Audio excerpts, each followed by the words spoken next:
Bonsoir à vous tous et vous toutes.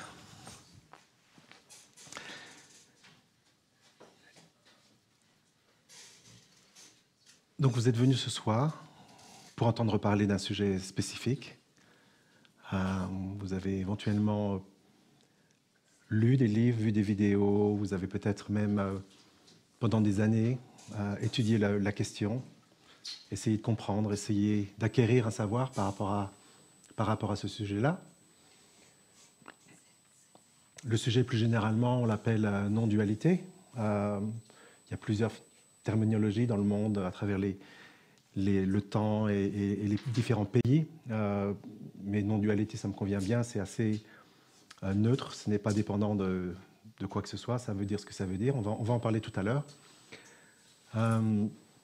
Avant qu'on commence, je voudrais juste mettre un petit bémol, une espèce de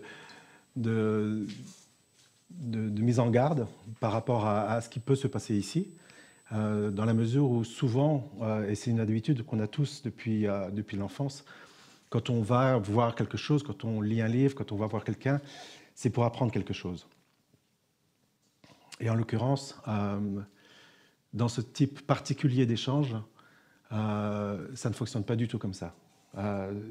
C'est pas, à aucun moment donné, un élément que je vais vous amener, que vous allez prendre, que vous allez emmener à la maison et que vous allez, d'une certaine manière, qui va changer votre vie ou qui va vous informer pour la suite de votre vie.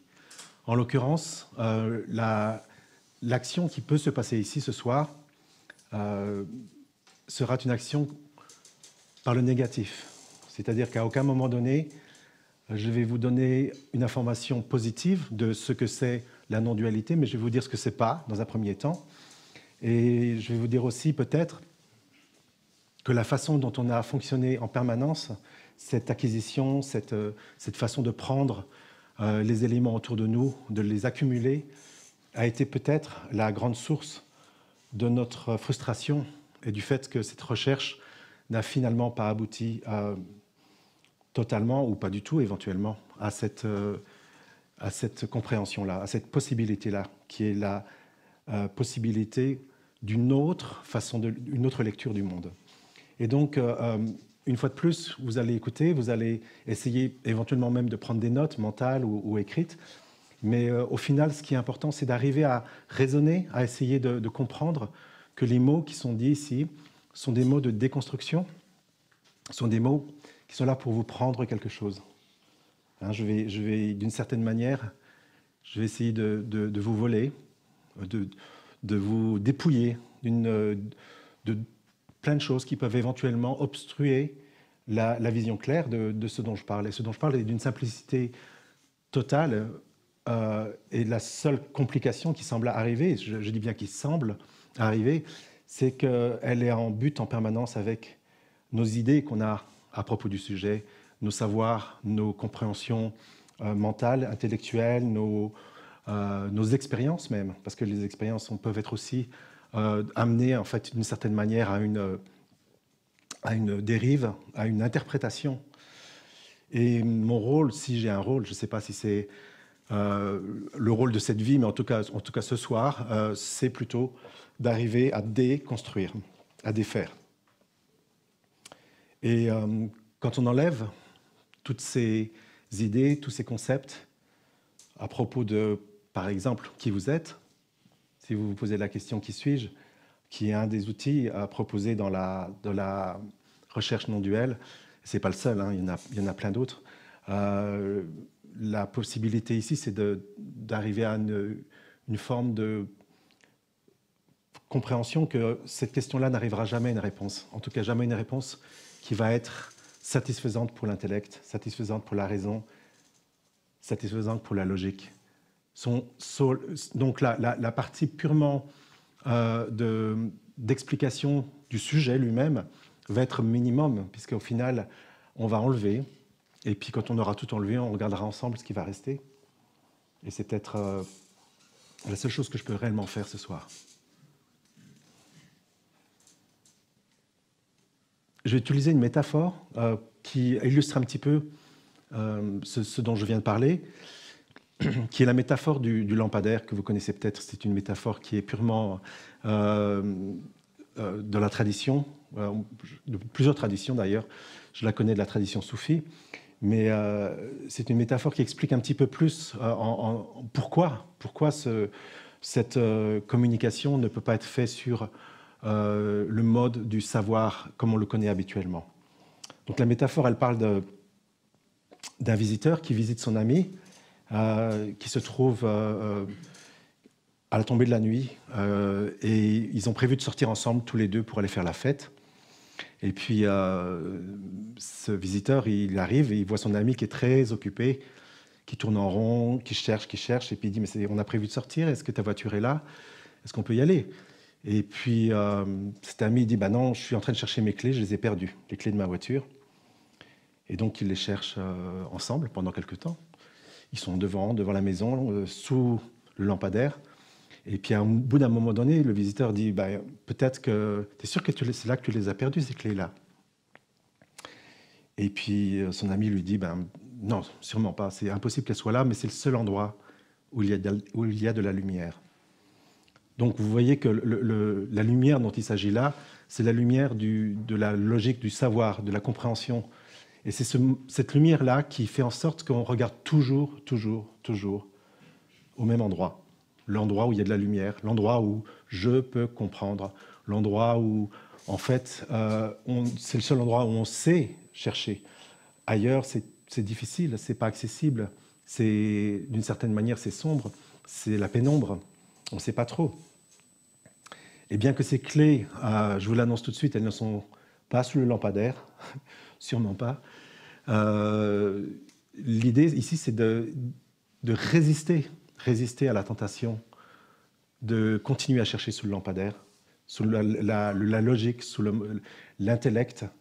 Non pas que je récuse l'intellect, pas du tout, c'est un outil fantastique, magnifique, mais pour cette exploration spécifique, il a généralement l'habitude de chercher toujours au même endroit, et à cet endroit-là, on peut chercher toute une vie, on ne trouvera jamais rien. Donc voilà. Donc en gros, c'est arriver à une possibilité de relaxer dans un premier temps. Ça, c'est super important parce qu'on n'est pas là pour se stresser, on n'est pas là pour se fouetter. J'apporte aussi beaucoup dans mes explorations, j'appelle ça exploration, un aspect ludique, dans le sens où j'ai vraiment, dans ma vie, dans mon expérience, eu cette chance-là de ne jamais vraiment prendre au sérieux cette recherche. Et ça a été, à mon avis, très bénéfique à un certain moment donné. La raison principale, c'est que quand il y a ce sérieux-là, cette volonté-là, cette hargne, c'est généralement la définition même du chercheur dont on parle. C'est le chercheur qui est là, qui est présent, qui est intense, qui veut faire des choses, qui veut avoir quelque chose, qui veut amasser, qui veut prendre. Et dans la mesure où on construit un chercheur, on n'a aucune chance de comprendre ce dont ça parle, puisque le chercheur est lui-même l'obstacle à ce qui est cherché. On vous a dit ça certainement plein de fois à travers des livres, des vidéos. C'est quelque chose de très simple, c'est un mécanisme très basique. Mais on ne peut pas s'empêcher d'être hypnotisé par ce mécanisme. Donc voilà, la possibilité que ce soit ludique fait en sorte que ce chercheur-là, il passe un peu plus à l'arrière, parce que, en fait, bien que ce soit passionnant, ou si vous êtes ici tous ce soir, j'imagine que vous êtes passionnés par le sujet, je l'ai été, je le suis toujours, très passionné. Ça n'empêche pas que non seulement je considère le sujet comme non sérieux, mais je me considère aussi comme pas très sérieux au sein de cette possibilité de transmettre le savoir, dans le sens où c'est un obstacle énorme, et je voudrais vraiment ce soir faire en sorte que, pas seulement ce soir, mais dans toutes mes communications, pour les gens qui viendront au week-end demain et après-demain, faire en sorte que ce soit plus un obstacle, parce que ça, c'est vraiment se tirer une balle dans le pied en permanence, quoi, en fait. Donc voilà, j'ai un cercle sur la feuille de papier.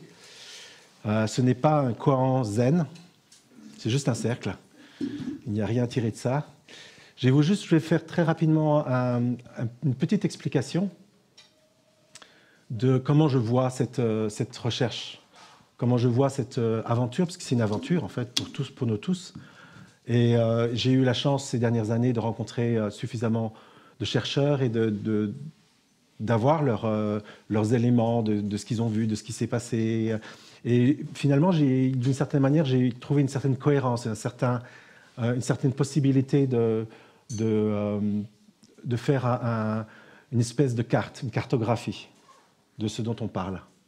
Et cette cartographie, elle n'est pas dans la pierre, elle n'est pas fixe, c'est juste je vous l'offre comme une possibilité.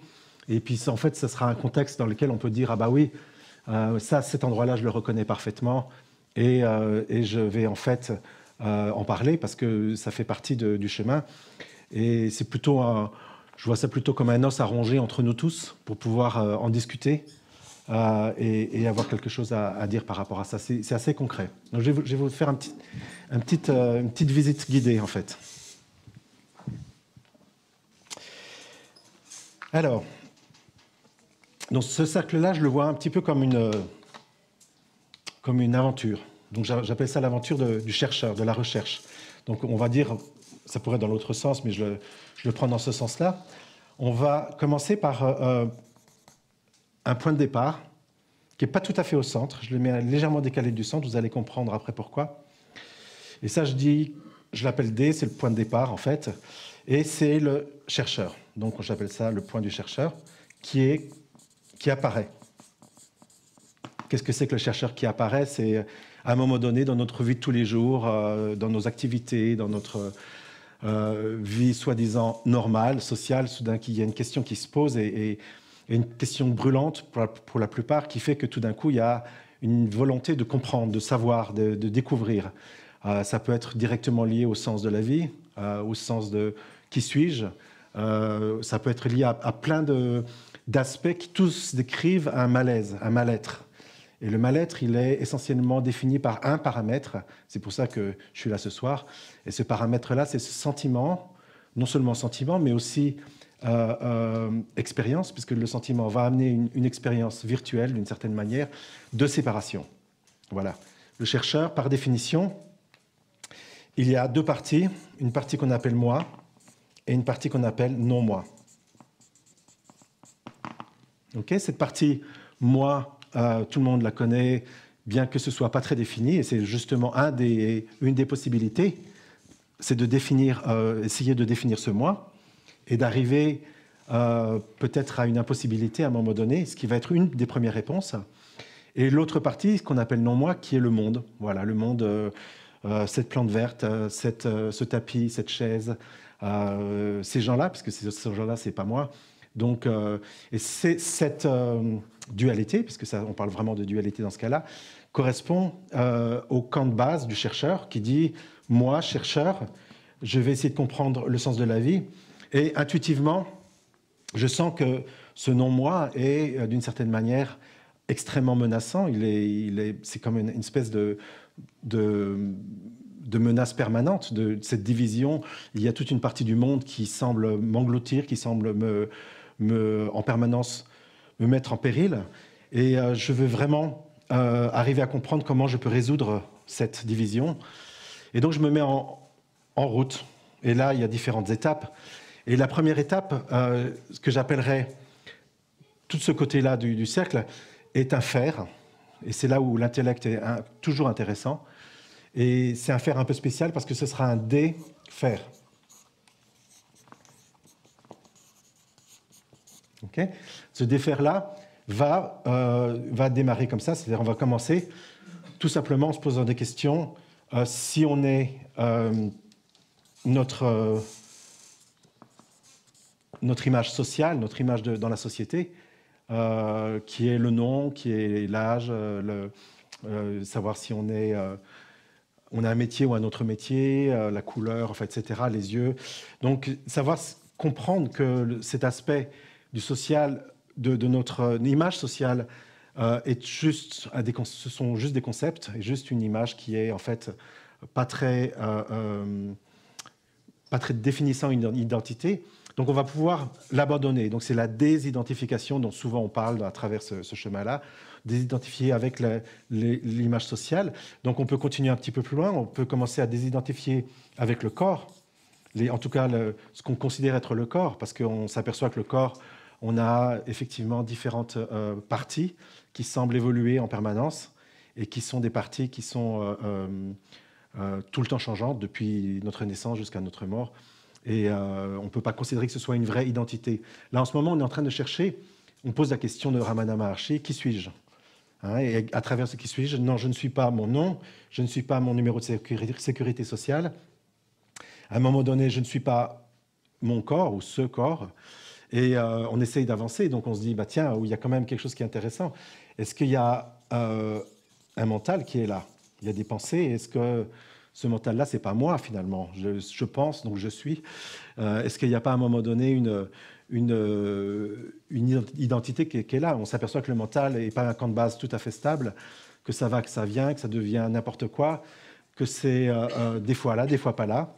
Et donc, ce n'est pas une identité aussi. Donc, on s'aperçoit que ce qu'on appelle le mental, qui reste encore à définir, parce que ça n'existe pas vraiment, on peut dire que c'est l'assemblage de toutes les pensées qu'on appelle mental comme une étiquette, peut à un moment donné disparaître.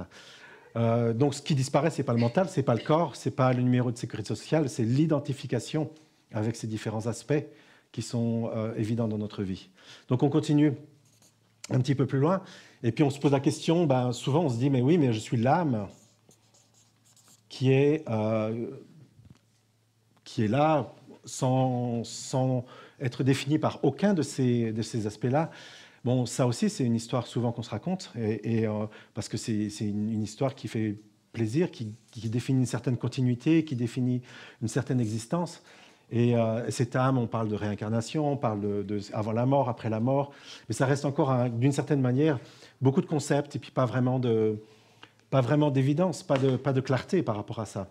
Et on avance, et à un moment donné, c'est vraiment, ça devient très noir.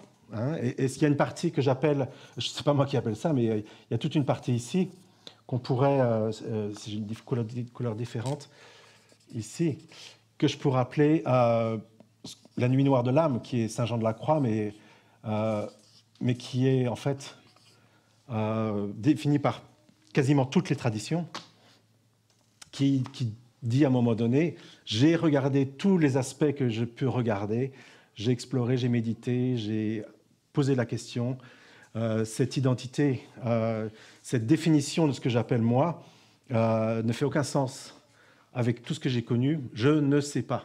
Donc ici, c'est je ne sais pas. OK? Donc c'est une forme de non-savoir, bien sûr.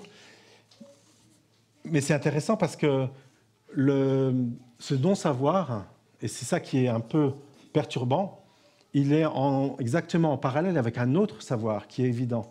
Et ce savoir-là, tout le monde l'a, tous ici vous l'avez, c'est un savoir qui dit que vous existez.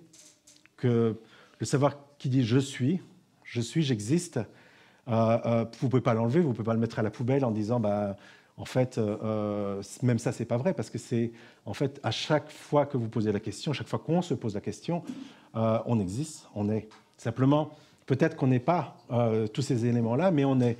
Et du coup, il va se passer quelque chose d'intéressant, et ça, peut-être la plupart d'entre vous, vous êtes passés par là, c'est quelque chose que j'appelle la position du témoin. Ici, en haut. Okay, le témoin, c'est de dire, voilà, je suis, mais je ne suis pas cela. Hein, je suis. Donc c'est à travers par exemple l'exploration qu'on appelle neti-neti dans la tradition de l'Advaita Vedanta, qui est de dire pas ceci, pas cela, pas ceci, pas cela. Tout ce qui reste, c'est être, présence, il y a.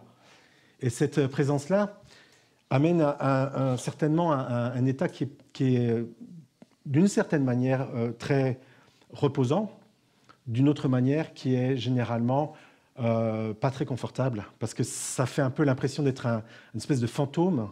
Donc il y a quelqu'un qui sait, je sais, et il y a le monde là-bas. Donc c'est encore une forme de dualité. Hein, donc de toute façon, il y a moi toujours, sauf que ce moi-là n'est plus défini, et il y a quand même le monde là-bas. ce monde-là, ça, ces chaises, ces personnes, etc. Et C'est l'état de Touria? non, c'est pas l'état de Touria. Ça, c'est Touria, on va y arriver. On y est. C'est bien de le noter, on va en parler à un moment donné. Donc cet état de témoin est quelque chose d'assez simple, en fait. Hein. Si jamais je vous dis à un moment donné, si vous arrivez à la conclusion là tout de suite ou après une exploration que tout ce que vous avez cru être, vous ne l'êtes pas, ce qui va rester, ça va être le témoin. Ça va être cette chose qui sait, je sais le monde, mais il y a je et le monde. Il y a quand même deux parties, quoi, en fait. Et donc ces deux parties, d'une certaine manière, créent la dualité. À partir de là, donc il y a d'autres explorations à faire. Je parle du neti-neti, ça c'est une importante. Mais il y a une autre exploration à faire qui est encore plus, à mon avis, viscérale, qui est l'exploration du fait d'être l'auteur de nos actions. Est-ce que cette impulsion qui fait que je lève mon bras là maintenant, elle vient d'un centre de contrôle localisé quelque part, que je peux appeler moi, ou est-ce que cette action-là est venue du contexte, est venue du dialogue qu'il y a eu, est venue de cette salle qui était là à un moment donné, et on peut remonter jusqu'aux dinosaures, et on peut remonter jusqu'au Big Bang, et même avant. Et donc, l'exploration de savoir si, oui ou non, on est l'auteur de nos actions est une première exploration. Et la deuxième exploration, qu'on pourra faire certainement ce week-end pour ceux qui viennent, c'est de savoir que si on découvre qu'on n'est pas l'auteur de nos actions, on n'est pas pour autant une espèce de fantôme emprisonné dans un corps, etc. Et que peut-être qu'il n'y a juste pas d'auteur des actions. Donc le fait d'être l'auteur ou pas n'aura aucune incidence. Au final, de toute façon, ces explorations-là vont amener à ce que j'appelle la position du témoin. Alors là, cette pente redescendante, qui semble dangereuse, elle est dangereuse dans le sens où, en fait, cette pente-là, ce ne sera plus à défaire, parce que là, on utilise des concepts. Okay, c'est le domaine de l'intellect, quelque part encore, même s'il se raffine de plus en plus. Ici, on va utiliser un autre domaine qui est un domaine que j'appellerais intuitif.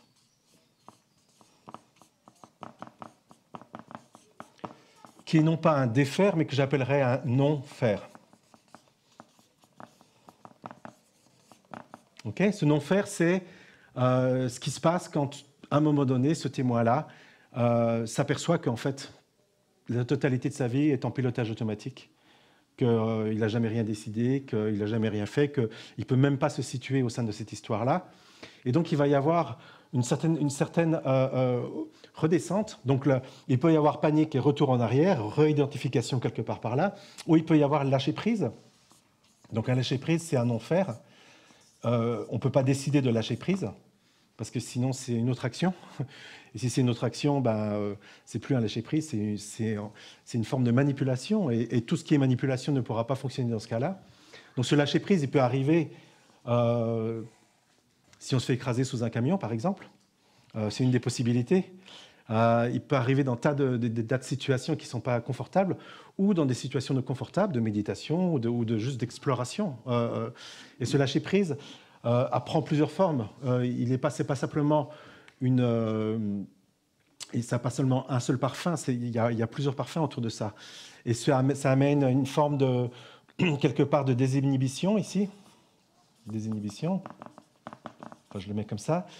Et ça amène une forme de relaxation, parce que c'est une vraie relaxation, non pas dans la relaxation qu'on a l'habitude des trapèzes et du corps, etc., mais une relaxation qui est infiniment plus centrale, plus fondamentale.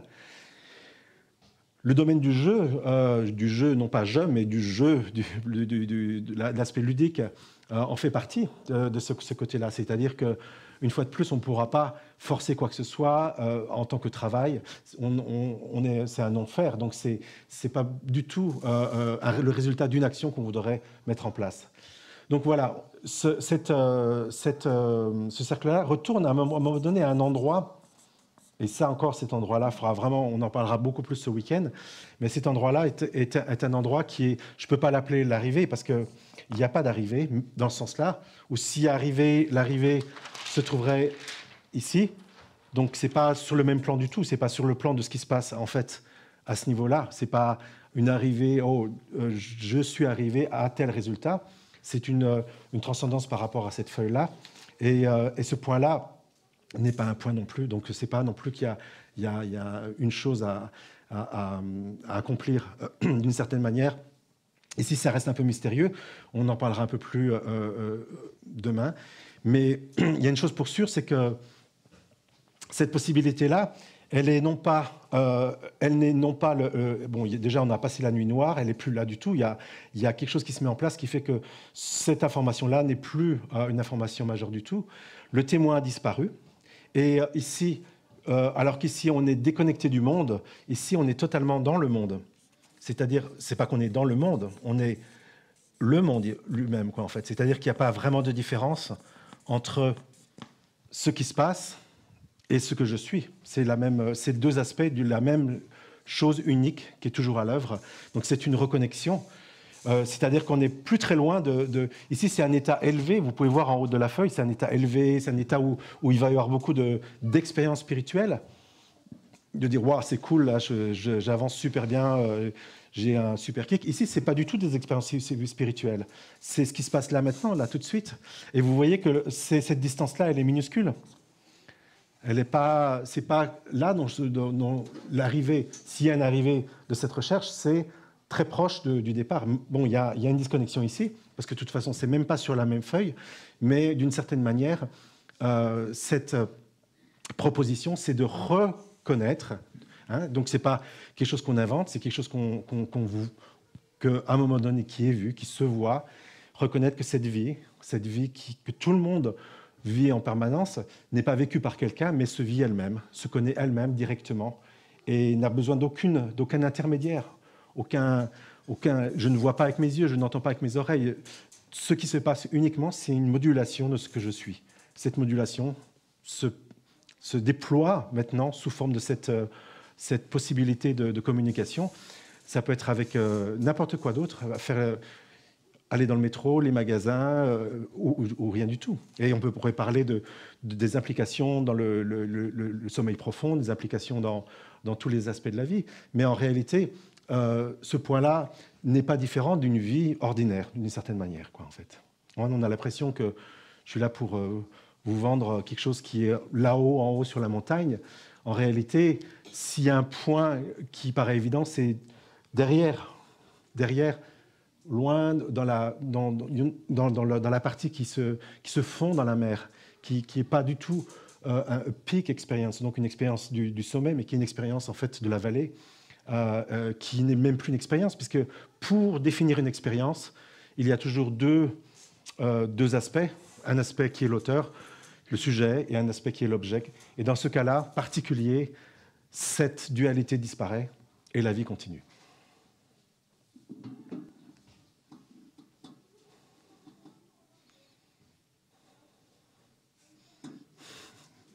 Est-ce que ça fait du sens? Je ne suis pas là pour faire mon show. Hein. Je voudrais vous entendre maintenant. Vas-y. Ce qui est perçu... Merci. Allô? Oui. Ce qui est perçu en mode sommeil, c'est la même chose qui est perçu en mode veille? En mode sommeil profond, tu veux dire? En mode sommeil profond, oui. C'est intéressant parce qu'on retourne à une question que j'ai eue l'année dernière.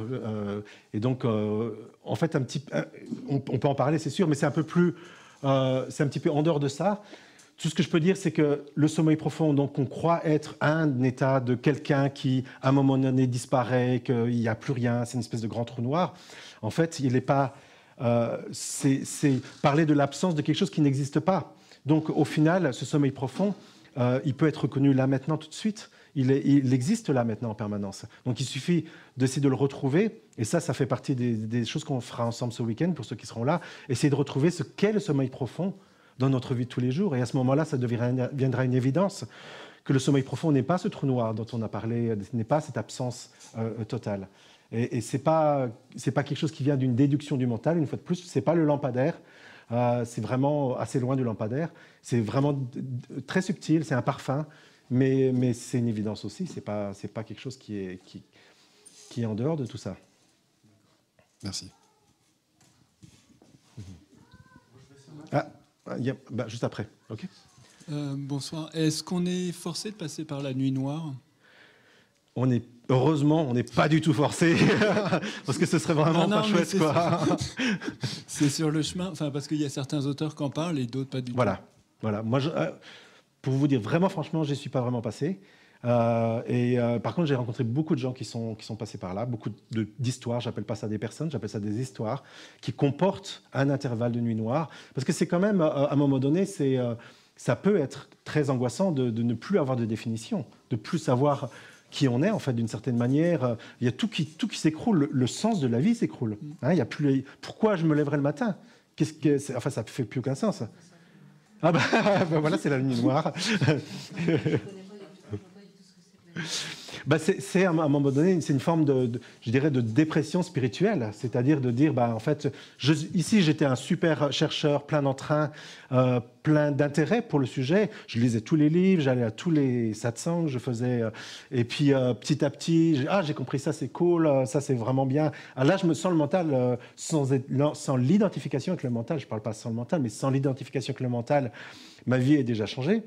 Et généralement, c'est l'aspect de tous les gens qui font de la méditation, tout type de méditation.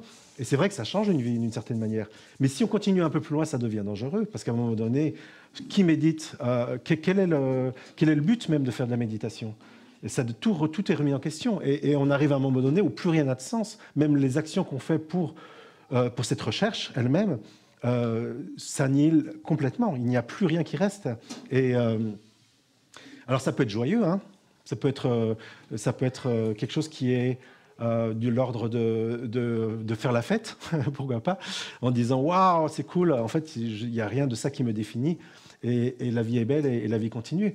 Et puis ça peut être d'une autre manière, et j'ai rencontré vraiment des gens en très grande souffrance, même pire que ça. Mais bon, je ne veux pas vous faire peur ici, c'est des gens qui peuvent éventuellement se retrouver en asile psychiatrique. C'est pas impossible, hein, parce que là, à un moment donné, ce passage-là a un nom médical.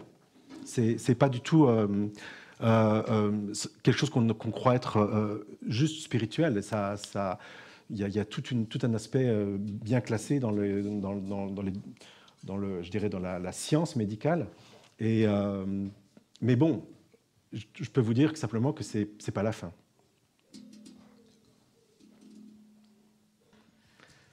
Moi, je voulais juste savoir ce qui se passait entre le haut et le bas. Entre le haut ici? Oui, et puis le bas du bas. Ici? Sur la partie droite, oui.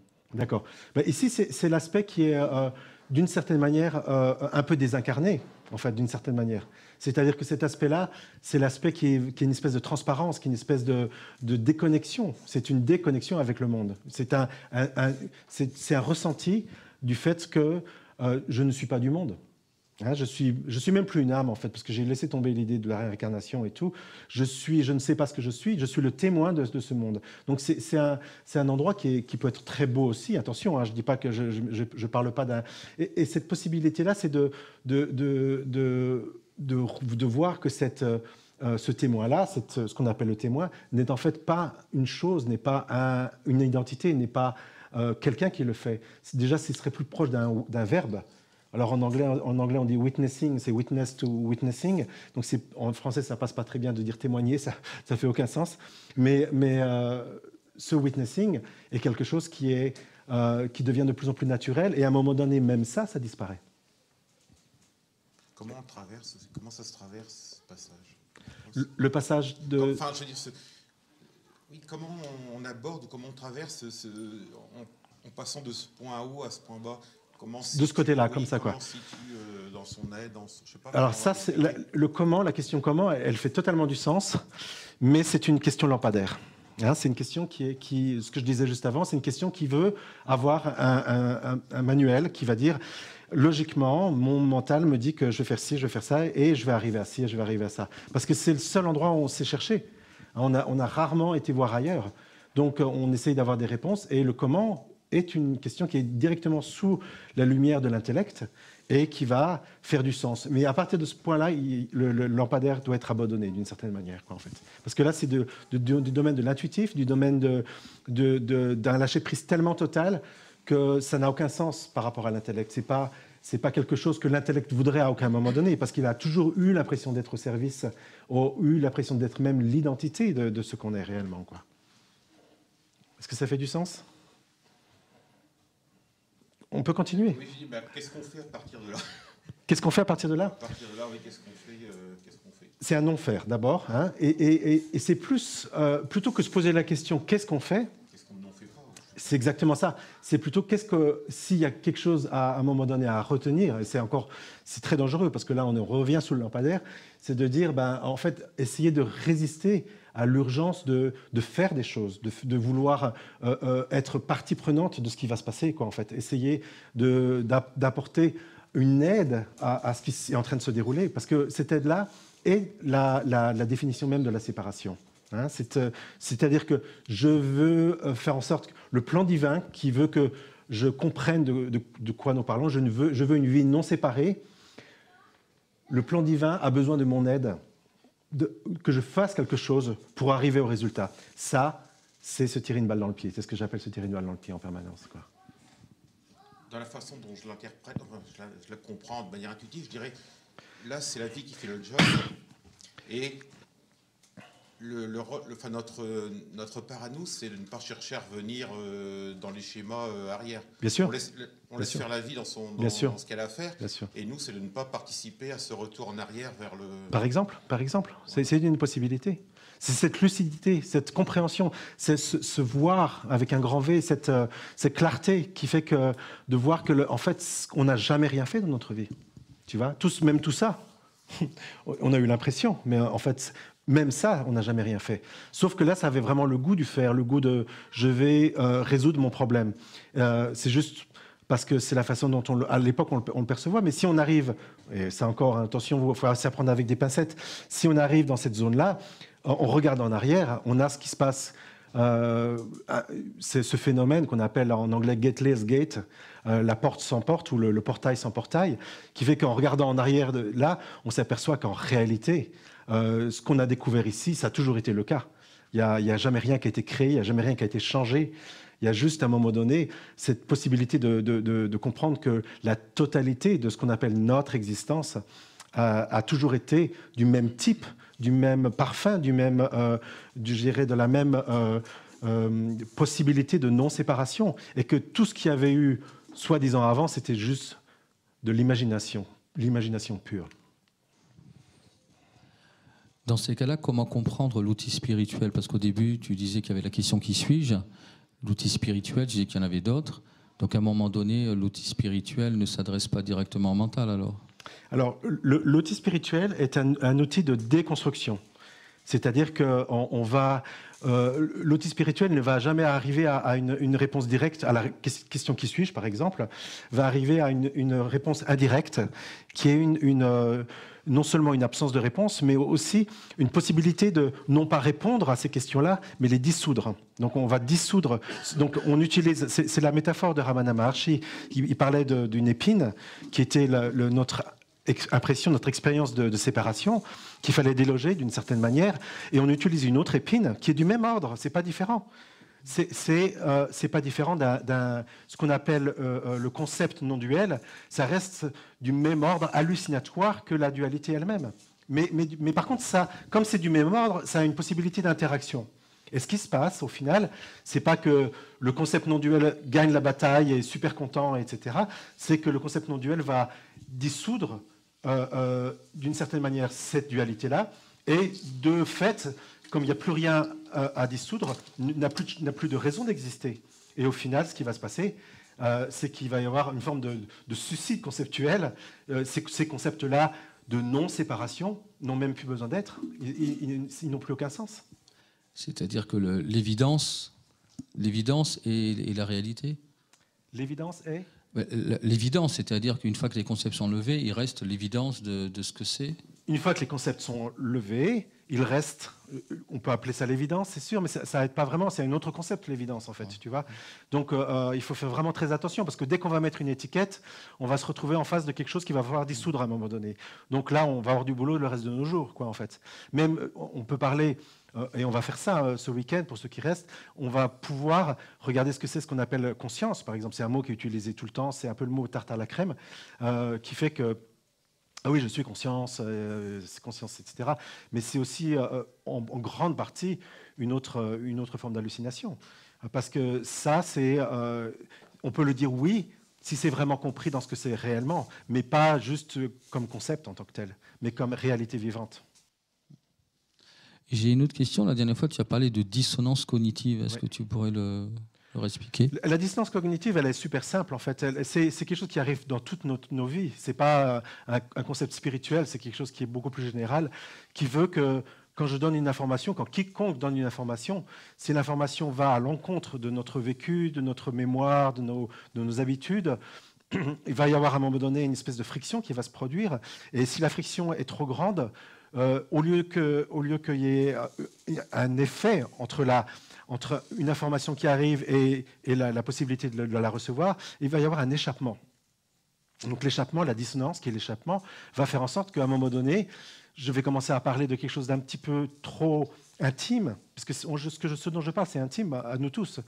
Donc trop intime, trop difficile à envisager, ou même si ce n'est pas dans le domaine du conscient. Et à un moment donné, ce qui va se passer, c'est que tu vas commencer à penser à ta liste de courses demain pour aller... et c'est ça ce qui va se passer. Ou alors aller aux toilettes, ou juste blank, il y a tout qui s'arrête. Et ça, c'est la dissonance cognitive. Et c'est mon pire ennemi, dans le sens où ça veut dire que la communication s'arrête, quoi, en fait. Hein, donc il faut vraiment que je sois très rusé et que j'arrive à communiquer sans bloquer, sans faire en sorte qu'à un moment donné, il y a échappement. Et donc, c'est ça j'ai appris un petit peu avec le temps, et j'en suis encore loin de maîtriser les paramètres, c'est de comprendre à quel moment il va y avoir empêchement, à quel moment il va y avoir disjonction, c'est une forme de disjonction, et de s'arrêter juste avant, d'attendre, et de reprendre à partir de là, et de continuer, etc. Donc, c'est tout un art que je ne maîtrise pas totalement, mais j'ai appris avec le temps à tenir compte de ça.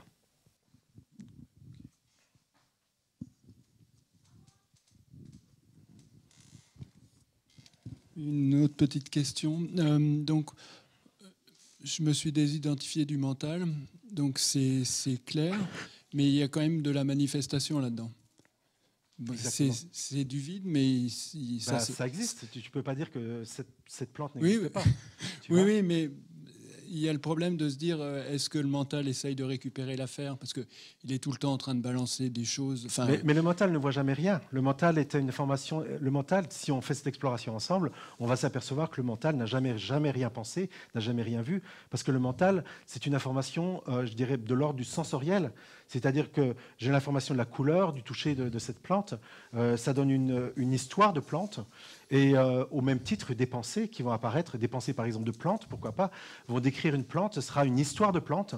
Et cette histoire de plante mentale et cette histoire de plante perceptuelle ne sont en aucun cas différentes. Il n'y a aucune différence. Donc, d'imaginer que le mental pense quelque chose, que c'est quelque chose qui est en fait un outil pour comprendre quoi que ce soit, c'est rester encore sous le lampadaire, qui est généralement le lampadaire de l'intellect. En fait. Oui, mais c'est parce que ça s'est cassé il n'y a pas longtemps, donc il y a l'inertie qui est toujours là. Bien sûr. Et c'est vrai qu'il y a eu des moments où j'étais dans le calme et j'avais l'impression que c'était le mental qui me fabriquait du silence et qu'il fallait encore le laisser passer pour...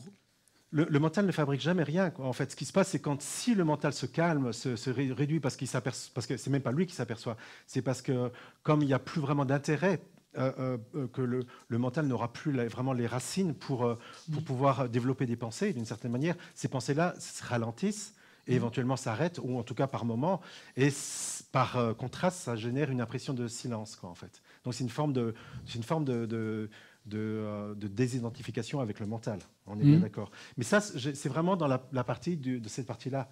Parce que comme tu disais tout à l'heure, il y a le mental qui s'est arrêté d'une certaine manière. Qu'est-ce qui reste ? Et il y a ce monde qui est là autour, et même ces pensées qui viennent de temps en temps. Mais c'est quoi ça ? En fait, ça existe. Donc il y a deux choses. Il y a moi, en tant que conscience, ou je sais, présence en tout cas, on peut dire, et il y a au final quelque chose d'autre. Et ça, c'est vraiment un endroit qui n'est pas très confortable. C'est quoi le quelque chose d'autre ? Le monde, cette plante verte. Oui, mais je peux me balader dans la rue et c'est comme si je faisais grand angle. Oui. Et tout le monde je suis tout le monde. Enfin, il n'y a plus de différence. Alors ça, c'est les premiers. C'est la possibilité intuitivement, non plus de façon logique, non plus de façon raisonnée, de ressentir que les deux aspects, ce qui voit et ce qui est vu, ne sont en fait que les deux côtés de la même pièce de monnaie. Elles ne sont pas différentes.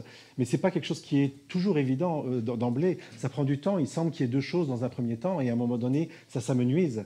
Et c'est vrai que la possibilité d'arriver à ce qu'un mental calme amène cette reconnaissance est plus grande. C'est pour ça que j'ai fait ce schéma-là, quoi, en fait.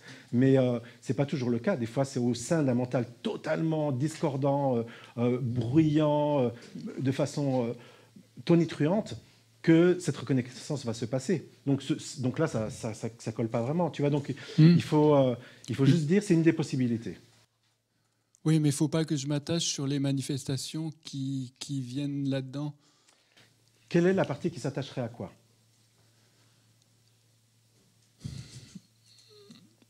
Parce que dans ton... Parce qu'il y a un chercheur qui cherchait la paix. Ouais. Bon, le chercheur qui cherchait la paix, il y a la paix on sait qu'elle est là, on sait qu'il suffit... Enfin, mais Voilà, c'est ça. C'est que oui. tu en fais un objet, cette paix-là. Là, en ce moment, il y a un objet de paix qui semble là. Mais en réalité, est-ce qu'il y a une différence entre ce « on » et cette paix-là? Est-ce qu'il y a un espace? Est-ce qu'il y a même... est-ce qu'on ne peut pas juste dire que cette paix est une modulation de cette présence, de cette existence, de ce qu'on est réellement, quoi, en fait? Oui. Mais...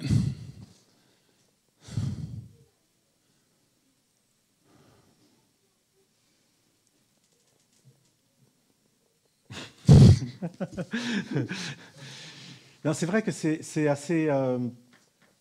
c'est dans le phrasé même que je peux repêcher une espèce de parfum de division. C'est-à-dire de dire, juste d'utiliser des mots comme la paix, un nom, pour quelque chose qui est un verbe. Il n'y a pas de verbe pour ça, mais en fait, ça veut déjà dire que, d'une certaine manière, c'est un objet là-bas. D'une certaine manière. C'est la base. C'est la base. C'est la base. Il y a pas c'est pas un objet là-bas. Voilà. Je sais que c'est la base. Si je ne m'identifie pas au mental, si la manifestation se déroule, mais je m'en fous, quoi. C'est là.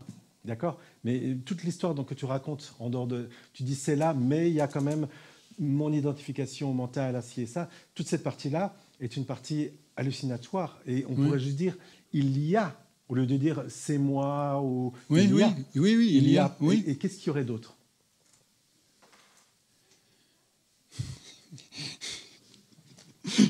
Comment je peux savoir? C'est tout. C'est tout. Ça peut s'arrêter là, tu vois.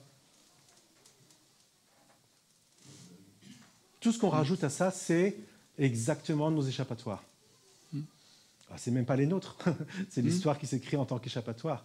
Mais juste s'arrêter là, et ne pas bouger de là. Et c'est pas quelque chose que tu peux faire. On est bien d'accord. Mais là, je décris, je prescris pas. C'est une description. Je voudrais revenir à la dualité moi, non moi. Est-ce qu'il faut comprendre qu'il n'y a pas d'autre, que l'autre n'existe pas, ou est-ce qu'il faut comprendre en fait que c'est ni moi, ni non moi et non moi, enfin... Oui, c'est une question intéressante parce qu'en fait, on commence avec cette certitude qu'il y a un moi, hein, et c'est cette certitude qu'il y a autre chose que moi, parce que toute la partie que je ne contrôle pas ou que je ne touche pas, enfin, il y a plein de raisons pour lesquelles on pourrait décrire un non-moi, ce qui s'appelle le monde extérieur. Ce monde extérieur et ce versant intérieur qu'on appelle moi sont le camp de base de départ, en fait. Et cette possibilité de trajet, d'une certaine manière, même s'il n'y a pas vraiment de trajet, est une révélation que, d'une certaine manière, ce qu'on appelle moi n'a jamais vraiment réellement existé. Et que du coup, cette dualité, ce qu'on appelle non-moi, n'a pas existé aussi, à aucun moment donné. Donc c'est la découverte qui est possible, c'est qu'il y a une transcendance de cette dualité-là. Et je ne peux pas l'appeler unité, parce qu'il n'y a pas de partie. Je ne ramène pas un moi, un Didier, par exemple, ici, avec le monde dehors. Ce n'est pas quelque chose qui fait du sens du tout. Tout ce que je peux, si je décris quelque chose, c'est que les deux versants n'existent plus. Et qu'est-ce qui reste? Tu vois, c'est juste une dissolution de cette identification. Hein. Je ne parle pas d'une dissolution du moi, qui est en fait pas vraiment possible, parce qu'il faudrait attraper le moi pour pouvoir le dissoudre. Et j'ai jamais vu, pour le moment, ça va peut-être arriver un jour, mais j'ai jamais vu personne attraper quoi que ce soit qui s'appelle un moi. Et donc, quand cette partie-là disparaît, cette partie-là, elle n'a plus rien d'autre à jouer avec. Et est-ce qu'on peut l'appeler non-moi? Non, on ne l'appelle pas non-moi. Et on pourrait l'appeler cela. C'est pour ça que Nisargadatta Maharaj disait « I am that ». Parce que le « I am », et même ça, ce n'est pas vraiment une formulation parfaite, mais au moins ça décrit une chose, que c'est au-delà de cette possibilité d'avoir un sujet et un objet. C'est juste exactement ce verbe, cette action en permanence, qui n'a pas besoin de ces deux côtés, ou qui, d'une certaine manière, suppose les deux côtés. Je suppose Didier qui parle au public. Tu vois, c'est une supposition, c'est de l'ordre de la supposition, mais ce n'est pas de l'ordre d'une réalité. Alors, on raconte une histoire. Ici, il y a une belle histoire, il y a Didier qui parle à un public, et l'histoire, elle fait du sens, parce qu'il y a cette supposition, mais ce n'est pas une réalité. Et de la même manière, pour les dualités vrai-faux et bien-mal, oui, on peut s'en tenir à cela est, c'est-à-dire que c'est ni vrai ni faux, mais en revanche, il peut y avoir de l'indignation, par exemple, à l'égard de quelque chose qui ne me paraît pas juste. Là tu es en train de mettre deux lectures du monde sur le même plan qui, en fait, ne font pas du tout partie du même plan. La réalité de cette histoire-là, elle est faite d'éléments séparés, soi-disant séparés, mais séparés. Il y a une différence entre la plante verte et cet aspect-là. Il y a une différence, donc le siège, tout. Donc il y a des contrastes, il y a des préférences, tout peut arriver. C'est le moteur de l'histoire. S'il n'y avait pas cette pseudo-séparation, il n'y aurait pas d'histoire. Donc cette pseudo-séparation, elle est totalement saine. Elle est totalement, non seulement elle est saine, mais c'est une célébration. C'est une danse, c'est une célébration, c'est magique, c'est ce qu'on appelle la vie.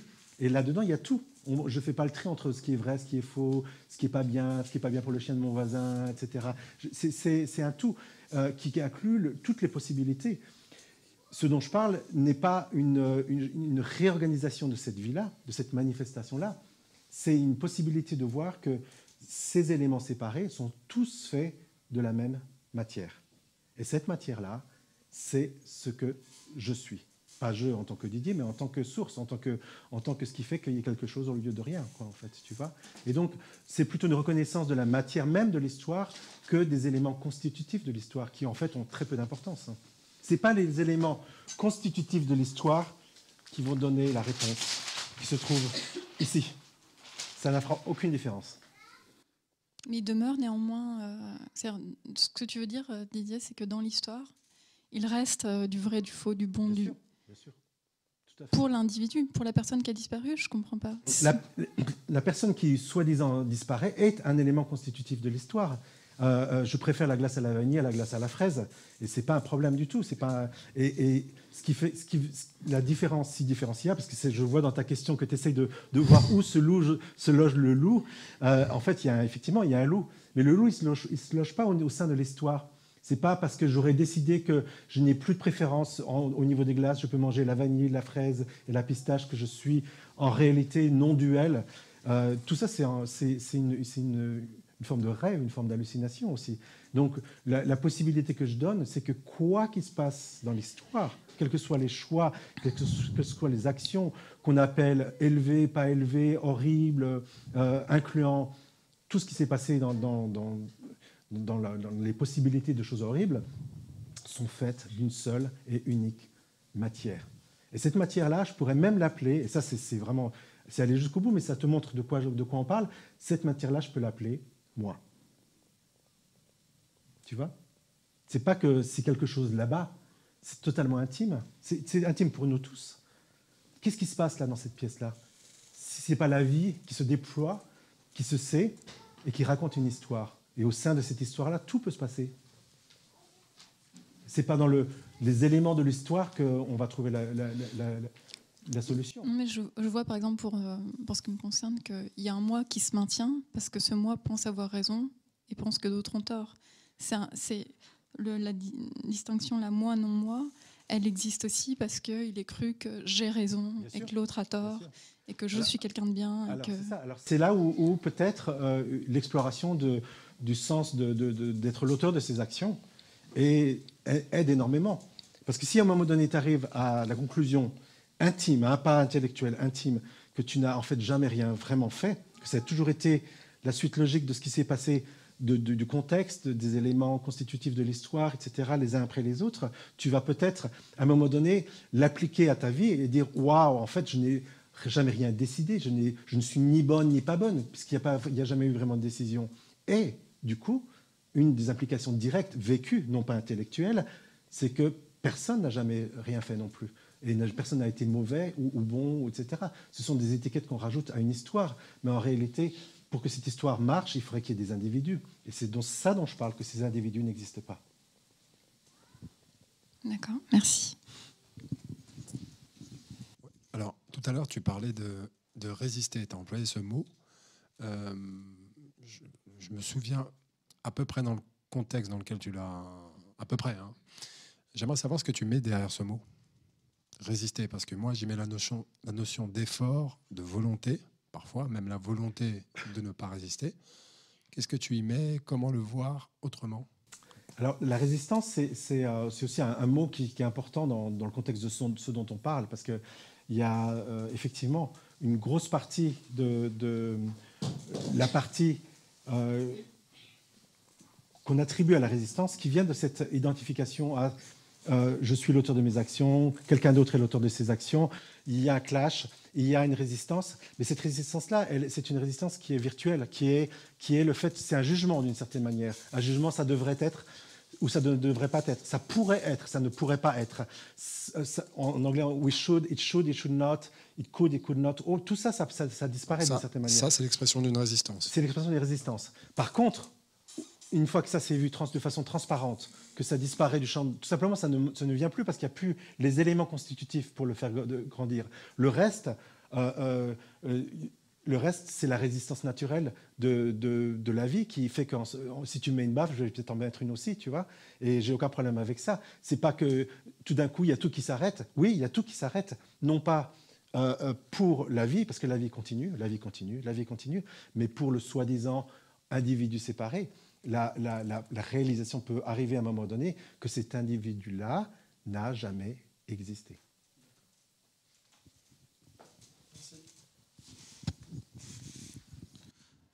Quand tu parles de l'aspect hallucinatoire, est-ce que c'est la même chose qu'un mental interprétatif? L'interprétation des choses que... cette petite voix que Cartolé l'appelle la petite voix, qui interprète les événements et qui s'approprie l'histoire, et ça maintient la notion de l'auteur dans l'espace-temps. Bien sûr, bien sûr. C'est tout à fait ça. C'est tout à fait ça. C'est une espèce de perroquet qui est là en permanence, qui commente, qui fait les commentaires de quelque chose qui est déjà en cours. On a l'impression que la pensée est là pour initier l'action, mais l'action se déploie et la pensée commente. Ah oui, j'ai fait ci, j'ai fait ça, j'ai pensé ci, j'ai pensé ça. Mais ça, c'est une... Comment dire? Cet après-midi, j'ai eu une pensée. La pensée est arrivée en moi, je dirais, mais ça a donné la solution à un problème. Donc, toutes les pensées ne sont pas à rejeter. Non, une pensée n'a jamais donné la solution à quoi que ce soit comme problème. La pensée a illustré une solution qui était déjà en place avant qu'elle soit consciente. Quoi. Bon, j'en suis pas encore là, peut-être. Non. Mais disons donc, on est tous là. Ouais.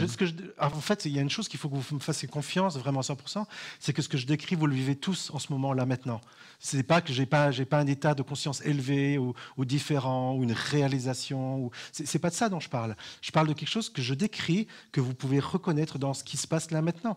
Et de comprendre tout simplement que ce qu'on appelle une pensée qui amène une action n'a en fait jamais amené une action, a juste été une illustration d'une action en cours, est un voir de quelque chose qu'on n'a pas besoin de faire, qu'on n'a pas besoin de développer.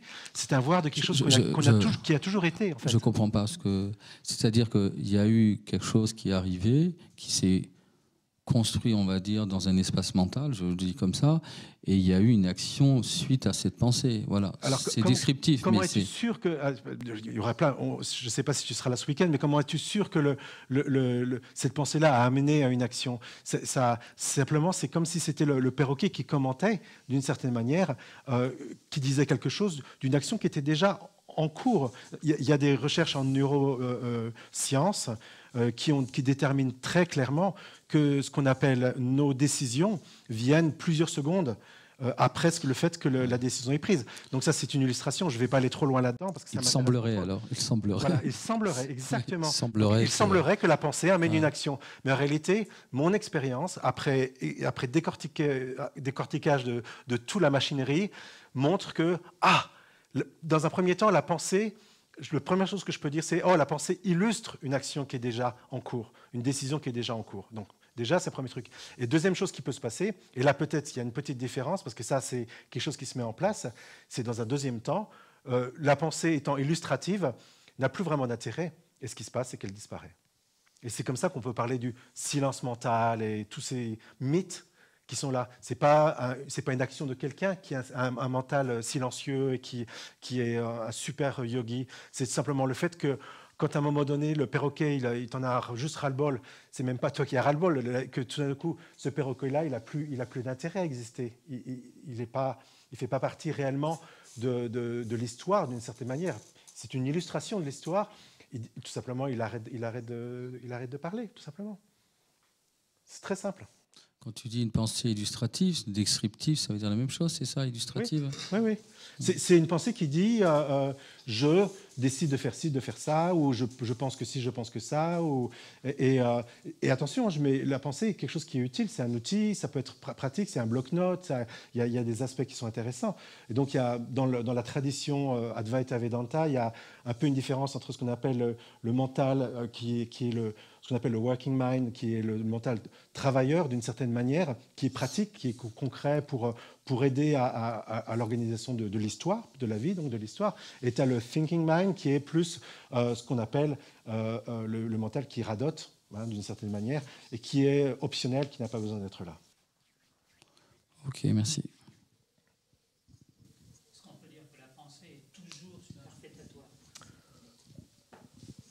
On peut le dire, mais et même ça, on peut même l'oublier après l'avoir dit. Et puis, ce qui se passe, parce que de toute façon, quel est le point de vue?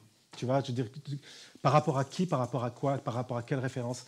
Ça ne veut pas dire qu'elle ne vient pas, tu vois. Mais c'est vrai que d'une certaine manière, c'est toujours une illustration. Mais là, c'est comme si tu pourrais dire à un moment donné, un bloc-notes est inutile. Ben, d'une certaine manière, on peut le dire, et d'une autre manière, ça peut faire partie de l'histoire, tout simplement, quoi, en fait. On se posait la question en pensant à l'animal. Merci. Je pensais la question en pensant à l'animal, qui, on peut dire grossièrement que l'animal ne pense pas, bien que ce ne soit pas tout à fait exact, et néanmoins il fonctionne parfaitement. Oui, c'est ça. Donc, à partir de là, est-ce qu'on peut considérer que l'être humain peut fonctionner parfaitement indépendamment de la pensée? L'être humain ne fonctionne pas du tout parce qu'il n'y a pas d'être humain au départ. C'est-à-dire que ce qu'on considère être l'être humain n'est que le résultat de la totalité d'une collaboration de l'univers pour que cet être humain existe. Et c'est un concept, ce n'est pas une réalité. Il n'y a pas un endroit particulier qu'on peut appeler un être humain et un autre endroit qu'on pourrait appeler pas un être humain. On peut se mettre d'accord qu'il y a une étiquette, Pierre, que cette étiquette, je l'appelle un corps, soi-disant un mental, soi-disant des émotions, etc. Et on met une étiquette, on dit c'est un être humain. Je suis d'accord avec toi. Mais en réalité, ce sont juste des étiquettes. En réalité, il n'y a qu'un seul, là tout de suite, il n'y a qu'un seul mouvement. Et ce mouvement-là, il vient toujours du même endroit. Ça ne veut pas dire que ce mouvement-là, il est simple, il est très complexe, mais je ne peux pas isoler un endroit où je mettrais un être humain. J'isole des couleurs, des formes, des relations, du sens, de la beauté, de la créativité. Enfin, tout est possible à partir de là. Mais l'être humain est une étiquette. Ce n'est pas pour moi quelque chose qui m'intéresse particulièrement, quoi, en fait.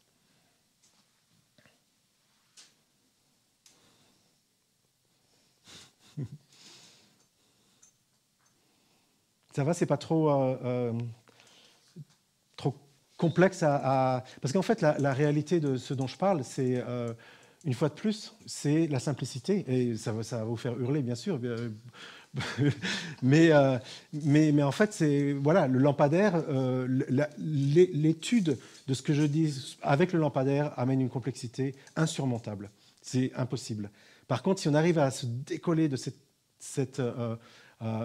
je voudrais dire de cette attraction, c'est comme les papillons de nuit qui arrivent, qui se collent à la lumière, quoi. En fait, si on arrive, et c'est pas un nous, c'est pas un faire, mais c'est un voir peut-être, une compréhension qui fait qu'à un moment donné, il y a une espèce de lâcher prise qui fait qu'on ne cherche plus à travailler avec cet outil-là. Et ce qui se passe, c'est que même un tout petit peu de relaxation par rapport à ça amène beaucoup plus de compréhension. Et ça veut dire quoi? Au final, ça simplifie le message. Alors, si à un moment donné, tout d'un coup, ce qui se passe, c'est qu'il y a une réalisation d'un des aspects dont j'ai parlé, qui paraît évident, qui paraît clair, le mot qui va arriver au même moment, c'est « Ah, mais c'est si simple !»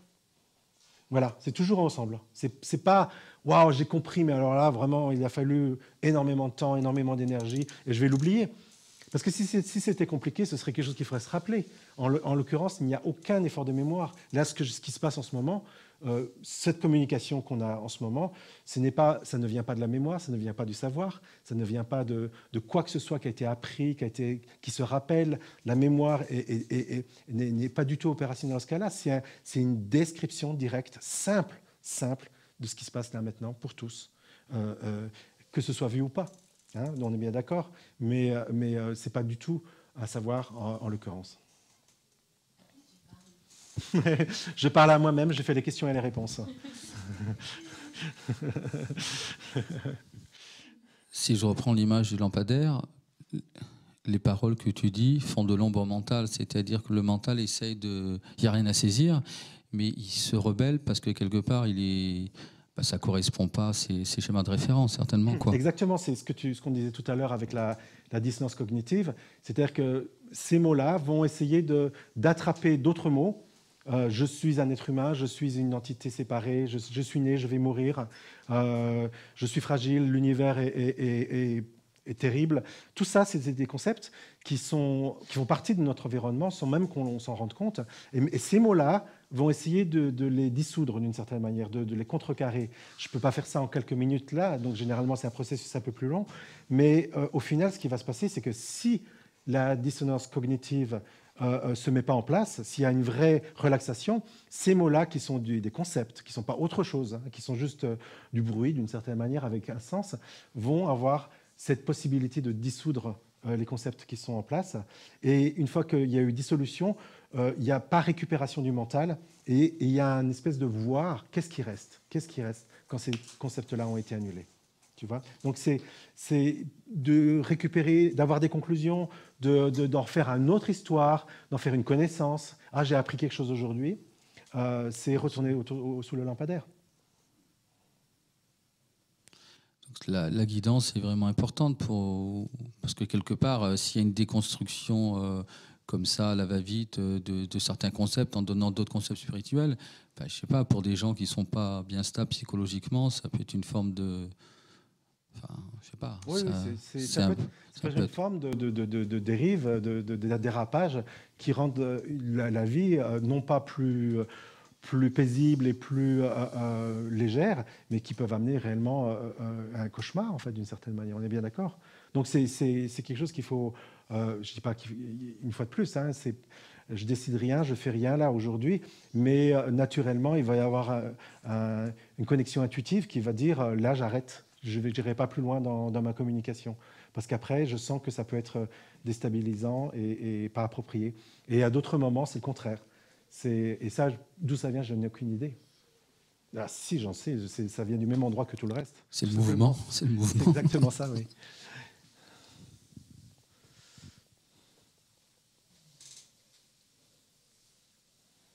Alors, vous avez entendu beaucoup de paroles, de concepts, beaucoup d'informations. Est-ce que, et ça ne va pas être facile pour vous parce que je parle vite et beaucoup, est-ce que vous pouvez sentir que sous-jacent à ça, il y a ce qu'on appelle en anglais un background, qui est une espèce de possibilité sous-jacente que cette histoire existe par rapport à quelque chose. Et ce quelque chose-là, c'est intuitivement qu'on le sent, on peut l'appeler présence, pourquoi pas. Mais tout ce qu'on va pouvoir utiliser comme mot va avoir tendance à quelque part récupérer. Et ce dont je parle, ça peut être, je peux utiliser le mot silence, hein, qui serait même pas le silence qui est l'absence de son, qui est le vrai silence, qui est le silence en la présence et l'absence de son. Je peux l'appeler présence, je peux l'appeler être.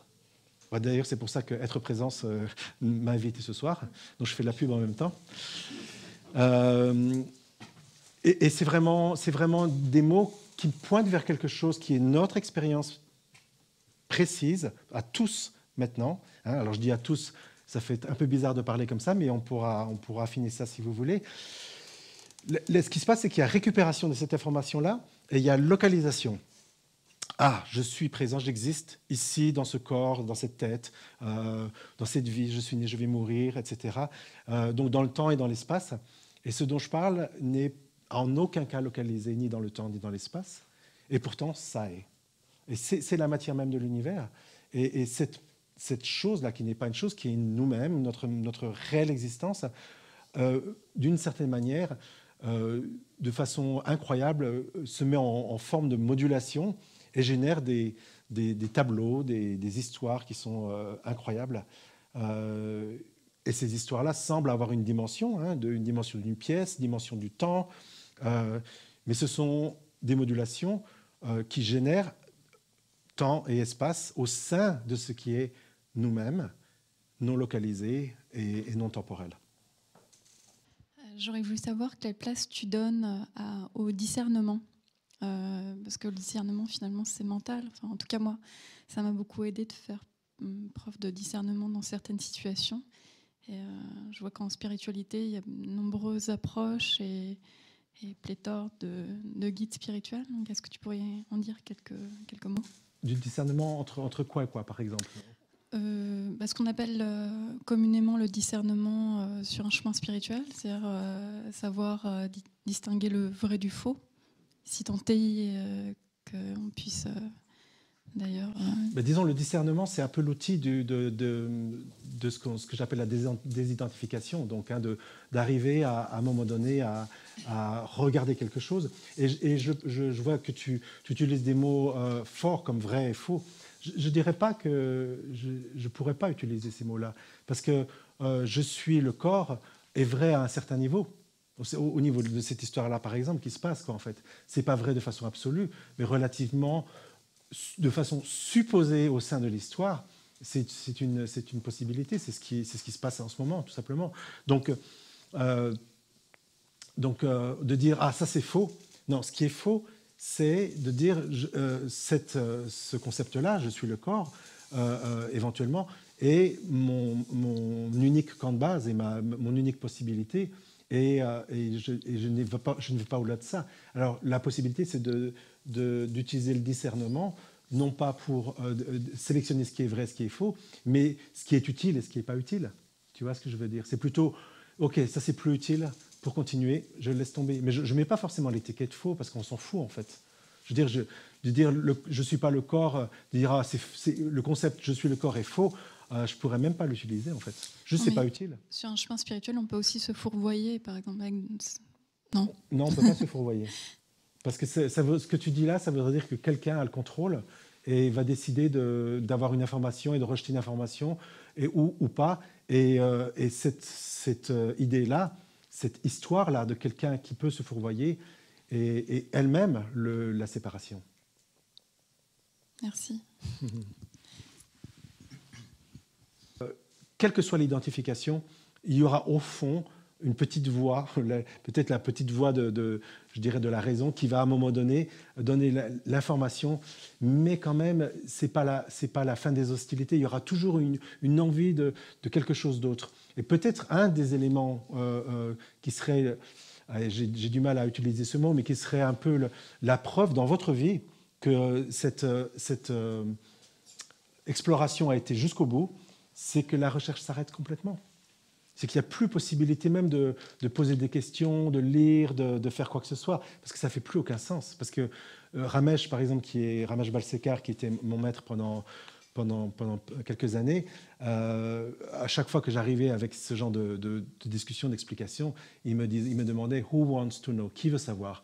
Et en fait, il voulait couper à la racine même cette efflorescence, cette possibilité d'un point de vue par rapport à ce qui se passe. Il n'y a que ce qui se passe, c'est tout. Ça s'arrête là. Donc, la formulation « Je suis le monde, I am that », je suis désolé, même ça, c'est pas correct. Je suis d'accord avec toi. Yeah.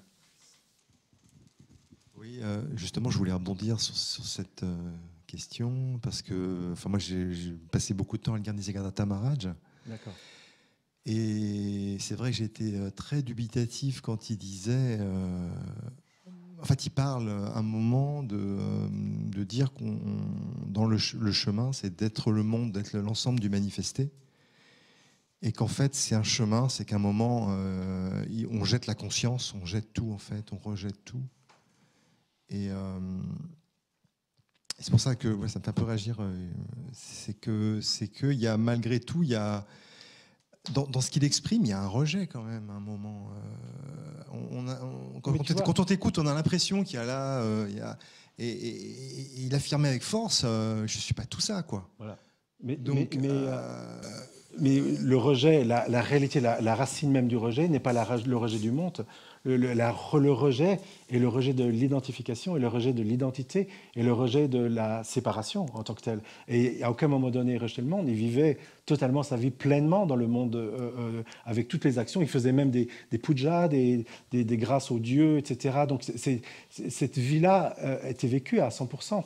Et ce rejet-là, cette désidentification-là, elle peut être vue comme un but ultime, comme une vérité ultime. Ça ne l'est à aucun moment donné. C'est un outil. C'est un outil qui permet, à un moment donné, de comprendre que s'il y a une chose à rejeter, c'est pas le monde, surtout pas, parce qu'il n'y a que ça. C'est cette chose-là qu'on croit être un être séparé qu'on appelle moi. Et donc, c'est fait. Quand c'est fait, il y a que le cœur qui. Le cœur, parce que tu parlais d'arrêter d'arrêter la recherche. Mais pour moi, aujourd'hui, je pense que la seule façon où la recherche va s'arrêter, c'est quand le cœur va être nourri pleinement, quoi. Donc, le cœur n'a pas besoin d'être nourri. Il est déjà nourri à 100%. Simplement, il y a une espèce de rêve au-dessus de ça qu'il n'est pas nourri, il n'est pas suffisamment nourri. Et tant que ce rêve-là se déroule, il va avoir l'impression de ne pas être nourri. Mais c'est juste une impression, ce n'est pas une réalité. Il n'y a rien d'autre que le cœur. Donc comment il ne pourrait pas être nourri? C'est ridicule. Ça n'a aucun sens.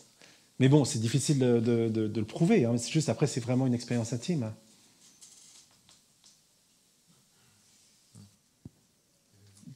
On va arrêter parce que là, je vois... Oui, normalement, on doit ranger la salle, mais il y a toute l'occasion, justement, demain. On peut continuer effectivement, ceux qui veulent dialoguer, on peut faire un... Voilà, donc je voulais juste remercier Philippe, remercier toute l'équipe d'être présente, de m'avoir invité. Pour ceux qui sont intéressés, demain et après-demain, on va explorer. Ça va être une aventure. Et ça va justement éventuellement révéler des tas d'identifications plus ou moins subtiles. Et des fois, et c'est vrai que il n'y a aucune promesse par rapport à ça. Je suis pas un magicien, j'ai aucun pouvoir par rapport à ça, mais c'est vrai que il y a des révélations qui apparaissent, quoi, en fait. Et ça, c'est magique. Ça, c'est quand ça se passe, c'est vraiment magique. Et peut-être c'est une autre réponse par rapport à pourquoi je fais ça, c'est parce que j'aime bien la magie, quoi, en fait. Merci beaucoup, Didier, de venir. Avec grand plaisir. Et pour ceux qui veulent nous rejoindre demain, donc c'est à 10h30 que ça commence, 11 rue René Villermé, au métro Père-Lachaise. Mais venez un quart d'heure, 20 minutes avant pour commencer vraiment à 10h30. Merci beaucoup.